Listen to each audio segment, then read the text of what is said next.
send an email from Sally to Jim. And then what happens is you have a hacker. Somehow they're able to intercept the data. And now when you have this email going over to Jim, a copy of it's going to this hacker. And that's no good for anybody.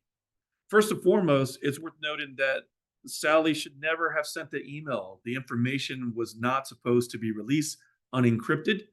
And she thought she was doing something good. She thought she was doing something to be productive. But that email just caused some really bad outcomes for the business. And so it shouldn't have gone out. So in this case, how do we solve this type of problem today? This is where a CASB solution comes into play.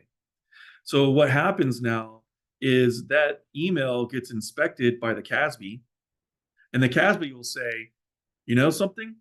I don't think you should send this out. It's been classified.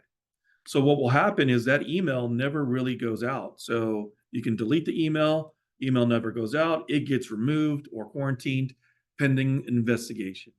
And now we've prevented that data from spilling out. Once somebody investigates, they'll see that this email shouldn't go out, and they'll just say, hey, Sally, let's talk about the policy. We got to be safer. This is why we shouldn't send it out.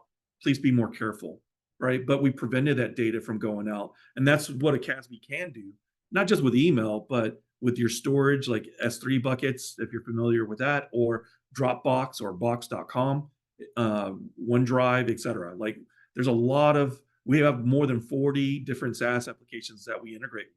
So we're able to intercept and evaluate. And that's one way that we do it. So that's one use case. But Rob, just on that point, if Sally's IT team, and I love that you mentioned that Sally's IT team reached out, hey, we can't send this because, it's got sensitive data. If Sally did the, hey, I need to send this, Jim is an authorized third party, so we need to make an exclusion or an exception that this kind of data can go to Jim. Oh, yeah.